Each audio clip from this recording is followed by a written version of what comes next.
बिस्मिल्लाहिर्रहमानिर्रहीम। अस्सलाम वालेकुम students, welcome back to we learning zone. उम्मीद करती हूँ कि आप सब लोग खैर आफियत से होंगे। आज की वीडियो में हमने एजुकेशन साइकोलॉजी PSY 406 के फाइनल टर्म MCQs को देखना है। लेक्चर नंबर 19 से लेके 45 तक, ठीक है। तो हमारा जो फाइनल टर्म का सिलेबस इसी में इंक्लूड था। तो मैं आपको ना वीडियो स्टार्ट करवाने से पहले ना एक बात बता दूं कि हमारा जो PSY 406 सब्जेक्ट है ना, ये बड़ा कंसेप्चुअल होता है, यानी कि कंसेप्ट बेस होता है। तो आपसे बिल्कुल वही वर्डिंग में नहीं पूछेंगे। यानी फ़र्ज़ करें उन्होंने आपसे कंस्ट्रक्टिव अप्रोच के बारे में पूछना है, तो ऊपर डिफाइन दे देंगे और नीचे 4 से 5 एमसीक्यूज़ दे देंगे, 4 एमसीक्यूज़, 3 से 4। तो यानी कि डिफाइन को पढ़ के आपने चूज़ करना है कि ये कंस्ट्रक्टिव अप्रोच की है या सोशल लर्निंग की किस चीज़ की है। तो ये ऐसे नहीं देंगे, यानी नॉर्मली तो ऐसे होता है ना। तो लेकिन ये आपको ना एक बंदे का किरदार बताएँगे कि अली है, उसने इस तरह किया, इसने कार चलाई, ड्राइव की, तो उसने कौन सी अप्रोच को फ़ॉलो किया। यानी कि इस तरह के क्वेश्चन आते हैं, ठीक है ना। तो जितने भी फास्ट पेपर्स हैं, फाइल्स, उनमें से बहुत कम क्वेश्चन रिपीट होते हैं, क्योंकि हर बार अलग तरह का कंसेप्ट बना के हमसे वो क्वेश्चन एमसीक्यूज पूछते हैं। तो इस सब्जेक्ट की बेहतर तैयारी है कि आप लोग शॉर्ट लेक्चर्स लें, ठीक है ना।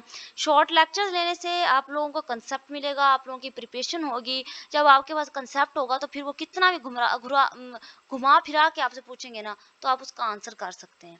तो मैं आप लोगों के लिए यहाँ पे 30 प्लस एमसीक्यूज लेके आई हूँ, जिससे आपको आइडिया होगा कि किस तरह के पेपर में एमसीक्यूज आ सकते हैं। और ये इंपॉर्टेंट है, यानी कि रिपीट होते नहीं, लेकिन रिपीट मतलब कि इन्हीं टॉपिक्स में ज़्यादा क्वेश्चन आ सकते हैं एमसीक्यूज के बारे में। तो आपने ओवरऑल लेक्चर मस्ट लेने हैं, ये मैं आपको सजेस्ट करूँगी। तो एमसीक्यूज इंपॉर्टेंट है, मैं ये नहीं कहूँगी कि पेपर में यही आएंगे, लेकिन आपको आइडिया हो जाएगा कि इस तरह के टॉपिक्स में से क्वेश्चन आ सकते हैं। तो हमारा एमसीक्यूज नंबर 1 है, Z score is known as what. तो जी स्कोर जो है वो स्टैंडर्ड स्कोर है, ठीक है ना। मीडियन स्कोर है, ना परसेंटाइल स्कोर है, ना रेगुलर स्कोर है। ये एक स्टैंडर्ड स्कोर है। What is meant by perceiving emotions. Emotion को परसीव करने का क्या मतलब है, यानी कि अपने अंदर ले लेने का मतलब क्या है। तो रिकॉग्नाइजिंग इमोशन, यानी कि इमोशन को रिकॉग्नाइज करना, पहचानना, तो ये चीज़ कहलाती है perceiving emotion. Next one MCQ है, which of the following time period is spent by a learner on learning a specific task at hand। तो जो टास्क एट हैंड होता है उसे टाइम ऑन टास्क कहते हैं, ठीक है। यानी कि जो टास्क हम अपने हैंड से कर रहे होते हैं उसको टाइम ऑन टास्क कहते हैं। Next, which of the following reasoning is involve when a person move from the general information to the more specific. तो डिडक्टिव होती है, यानी क्या बनता नॉर्मल से ना जनरल इन्फॉर्मेशन की तरफ, जनरल से किसी स्पेसिफिक इन्फॉर्मेशन की तरफ मूव करे तो डिडक्टिव कहते हैं, लेकिन जब स्पेसिफिक से जनरल की तरफ आए तो इसको इंडक्टिव कहते हैं। अगर refers to dash refers to the believe in one's ability to get success in specific situation. तो सेल्फ एफिशिएंसी इसको कहते हैं, यानी कि सेल्फ एफिशिएंसी में हम ये सोचते हैं कि हम इस पार्टिकुलर सिचुएशन से किस तरह निकल पाएंगे। यानी फर्ज करें एक बंदे की जो कार है वो खराब हो गई है और वो उसे उसका जो टायर है वो पंचर हो गया, ठीक है। लेकिन उस बंदे को यकीन है कि मैं इस टायर को चेंज कर लूंगा और मैं कार को ड्राइव करके अपने घर पहुंच जाऊंगा। तो नहीं, उसे अपने आप पे इतना भरोसा, तो ये सेल्फ एफिशिएंसी कहलाती है। तो यानी वो आपसे इस तरह भी हम पूछ सकते हैं कि अली जा रहा था, उसकी कार खराब हो गई है, लेकिन उसे बिलीव है कि मैं कार ठीक कर लूँ। तो ये क्या है, सेल्फ अवेयरनेस, सेल्फ परसेप्शन है। सेल्फ तो आपको पता होना चाहिए कि क्या है। अगर dash refers to an instructional activity in which students play the role of teachers in small group session. तो जैक्सा जो है ये एक पढ़ाने कॉपरेशन क्रिएट करने का एक मेथड है। जैक्सा भी, रेसिप्रोकल क्वेश्चनिंग भी और स्क्रिप्टेड कॉपरेशन, ये तीनों जो है ये कॉपरेटेड लर्निंग पैदा करने के एक 3 मेथड है। यानी कि वायलेंस को ख़त्म किया जाए और मिलजुल के जो कोलैबोरेशन होती है स्टूडेंट के दरमियान, उसको क्रिएट करने के लिए, कोऑपरेटिव लर्निंग क्रिएट करने के लिए, स्टूडेंट के अंदर टॉलरेंस क्रिएट करने के लिए ये मेथड अपनाए जाते हैं। तो हर किसी का अपना एक तरीका होता है। रेसिप्रोकल क्वेश्चनिंग में क्वेश्चन करके एक दूसरे को समझाया जाता है। जैक्सा में क्या होता है कि स्टूडेंट जैसे टीचर होते हैं ना, उनकी तरह रोल अदा करते हैं। यानी एक एक लेसन ले लिया, उसको छोटे छोटे ग्रुप्स बना लिए लेसन के, ठीक है, उनको छोटे छोटे टुकड़ों में बांट लिया। तो एक लेसन का एक पार्ट एक स्टूडेंट ने पढ़ा, दूसरा दूसरे ने पढ़ा, तीसरा तीसरा, मिल के एक दूसरे को समझा के पढ़ते हैं, और ये जैक्सा का मेथड कहलाता है। A teacher ask the student to identify the most frequent occurring number among a series of numbers which measurement is being used. तो मूड होता है, यानी फर्ज ये ना, ये होते हैं स्टैंडर्ड होता है, तरीका होता है स्टैंडर्ड टेस्ट चेक करने का। तो इसमें मीडियन होता है औसत, यानी जितने भी स्टूडेंट्स हैं जितने उनके नंबर हैं उनको जमा कर लेना। जमा करके, यानी फ़र्ज़ करें 5 स्टूडेंट हैं, एक के नंबर 100 है, एक के 120 हैं, एक के 105 है, एक के 10 हैं, एक से 80 हैं। तो इन पाँचों जो स्कोर हैं उनके जो रिज़ल्ट है उनको जमा कर लेना और जितने स्टूडेंट्स की तादाद है उन पे तक़सीम कर देना। तो हमें एक मीडियन नंबर मिलता है, उसको हम औसत कहते हैं, इसको मीडियन कहते हैं, ठीक है। और मीन उसे कहते हैं जो नंबर सबसे ज़्यादा बार रिपीट होता है। और मीन उसे कहते हैं जो दरमियान में आता है, ठीक है। यानी कि दरमियान में फ़र्ज़ करें 40 नंबर आ रहा है, वो तो मीन है। और मोड क्या होता है, जो फ्रीक्वेंटली रिपीट होता है, फ्रीक्वेंटली जो अक्कर होता है, इसको हम मोड कहते हैं। यानी ऐसा नंबर जो बार-बार रिपीट हो, यानी फ़र्ज़ करें 2-3 स्टूडेंट ने 40 नंबर लिए, तो वो मोड होगा। अगर which process involved in integrating, organizing and interpreting information in a meaningful way, तो परसेप्शन उसे कहते हैं हम। आगे which type of culture is expressed in the form of language and customs, तो नॉन मटेरियल कल्चर जो होता है, यानी कि कल्चर की ना दो टाइप होते हैं, एक मटेरियल होती है, एक नॉन मटेरियल। मटेरियल कल्चर वो होता है, हर कंट्री का अपना कल्चर होता है, हर सोसाइटी का अपना कल्चर। मटेरियल कल्चर वो होता है जो हमें नजर आता है, यानी जैसे पाकिस्तान में सड़कें हैं, बिल्डिंग्स हैं, घर हैं, तो इनका बनाने का एक अलग अंदाज है जो पाकिस्तान का है। लेकिन अगर अमेरिका में जाएं तो वहाँ पे बिल्डिंग सड़कें और तरह के बनी होंगी, तो वो उनका कल्चर है। तो इस चीज़ को मटेरियल कल्चर कहते हैं, जो चीज़ देखी जा सकती है उसको मटेरियल कहते हैं। और नॉन मटेरियल कल्चर जो होता है वो कस्टम्स होते हैं, हमारी रवायात होती हैं, ठीक है, हमारा कल्चर होता है, और हमारी फॉर्म ऑफ लैंग्वेज, हमें बोलने का अंदाज होता है, यानी कि जो हम देख नहीं सकते लेकिन हम महसूस कर सकते हैं, तो ये नॉन मटेरियल कल्चर होता है। तो ये डिफाइंस भी मोस्टली आती रहती है, इनकी शॉर्ट आपको पता होना चाहिए। नेक्स्ट है, when expert students are interested in knowing how things operate, they are using declarative knowledge. तो ये नॉलेज भी 3-4 तरह का होता है। प्रोसीजर नॉलेज होता है, डेक्लरेटिव नॉलेज होता है, कंडीशनल नॉलेज होता है, एपिसोडिक नॉलेज होता है। तो डिक्लेरेटिव नॉलेज वो होता है जिसमें, इसको हम डिक्लेरेटिव मेमोरी भी कहते हैं, ठीक है, प्रोसीजर मेमोरी भी कहते हैं, इनको नॉलेज भी कहते हैं। तो डिक्लेरेटिव नॉलेज वो होता है जिसमें कोई बंदा कोई चीज़ बयान करते हैं, ठीक है। फर्ज एक टीचर है, वो हमें एक लेसन समझा रही है, इसमें आपको समझा रही है, तो ये एक डिक्लेरेटिव नॉलेज है। प्रोसीजर नॉलेज वो होता है जिसमें हमको प्रोसीजर करके दिखाएं।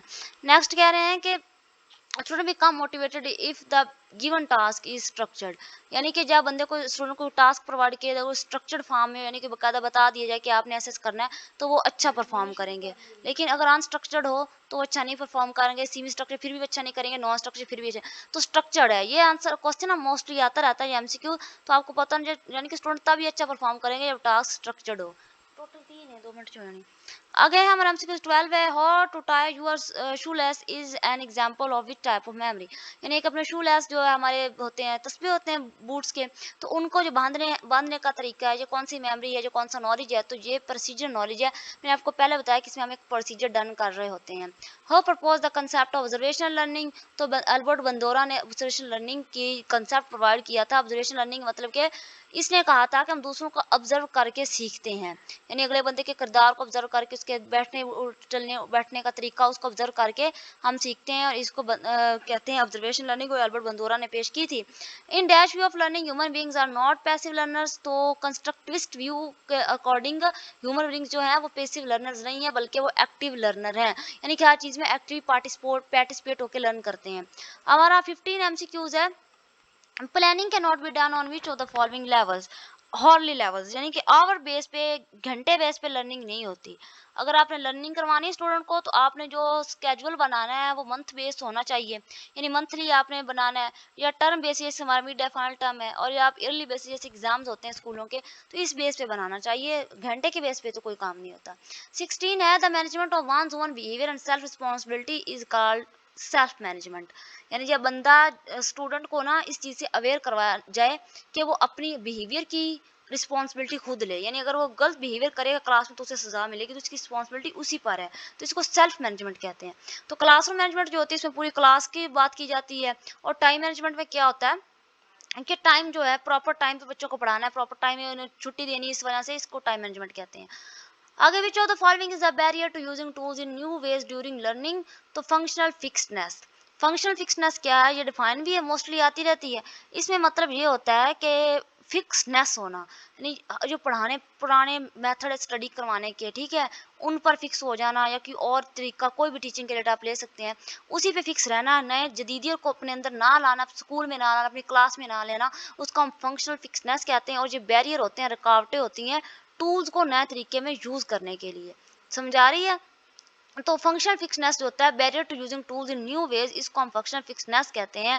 यानी फ़र्ज़ करें, अगर एक हमारे पास जो पिन है बालों पे लगाई जाती है, ब्लैक पिन, तो हम जस्ट उसे बालों पे लगाने के लिए यूज़ करते हैं, तो ये एक फंक्शनल फिक्सनेस है। लेकिन हम इसको क्या करें, हम इसको जो ताला होता है उससे तोड़ने के लिए भी तो यूज़ कर सकते हैं, ताला को खोलने के लिए भी लोग अक्सर पिन को यूज़ करते हैं, तो ये क्या है, ये फंक्शनल फिक्सनेस नहीं है। तो इसी एक चीज़ को हमें कहना, मतलब कहते हैं कि फंक्शनल फिक्सनेस से हट के हमें जदीद तरीके से सोचना चाहिए।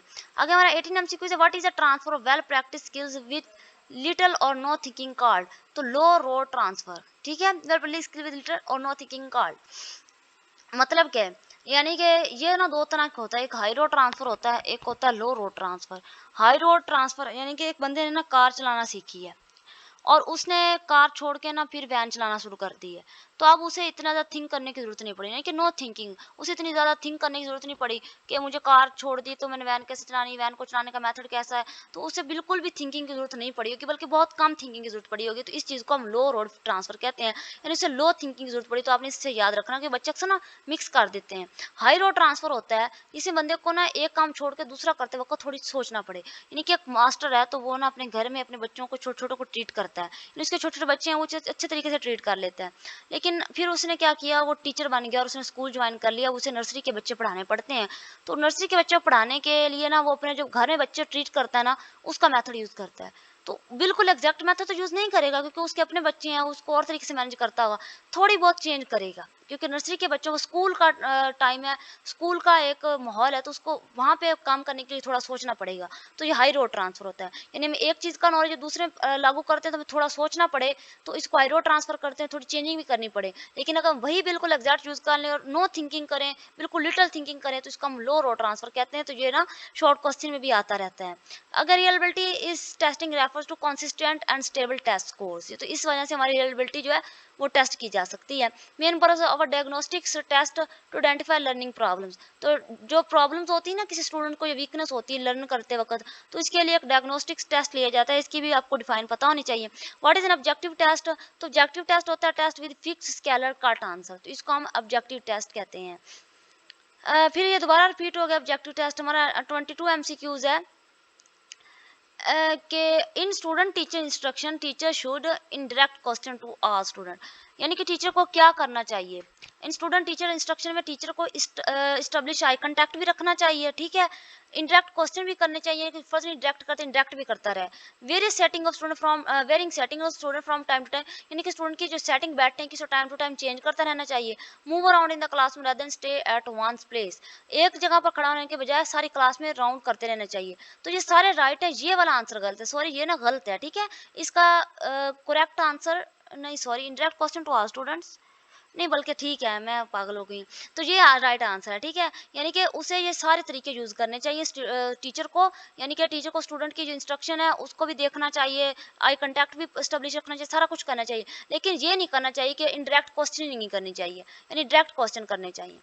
तो ये आपने या पता आपको होना चाहिए। नेक्स्ट है हमारा 23 एमसीक्यूज है। Main centre area of the classroom में students interact with each other is called होता है पर्सनल टर्शरी, यानी क्लासरूम के डिफरेंट एरिया होते हैं, एक होता है पर्सनल टर्शरी होता है और एक होता है इंटरेस्ट एरिया, तो ये एक होता है एक्शन जोन। तो ये भी आपको बताना चाहिए क्योंकि ये शॉर्ट क्वेश्चन में इस तरह की टर्म्स आती रहती हैं। इंटरेस्ट एरिया वो होता है जहाँ पे ना व्हाइट बोर्ड लगा होता है, डिफरेंट तरह के चार्ट, यानी कि जो सराउंडिंग होता है एरिया, यानी कि इर्द गिर्द की दीवारें वगैरह। और पर्सनल टर्शरी वो होता है जहाँ पे स्टूडेंट बैठते हैं, यहाँ पे डेस्क वगैरह पड़े होते हैं, उनके बैग्स होते हैं, उनके लंच होते हैं, ठीक है। In which area of the classroom do teacher and students interact the most to action zone, यानी जहाँ पे टीचर और जो स्टूडेंट्स होते हैं मिल के बातचीत करते हैं, तो वो क्लास का दरमियानी हिस्सा होता है, इसको हम एक्शन जोन कहते हैं। और which of the following terms by Jacob Kounin refers to a teacher being aware of the all of that happens in class, तो विदनेस, ठीक है। यानी टीचर को हर चीज़ के बारे में पता होना चाहिए कि क्लास में क्या हो रहा है, तो इसको हमको विदनेस कहते हैं। Ajay early transfer his taxi driving skill to truck driving, this is an example of, तो ये आप मुझे बताएं ये किसकी एग्जांपल है, रोड ट्रांसफर की है।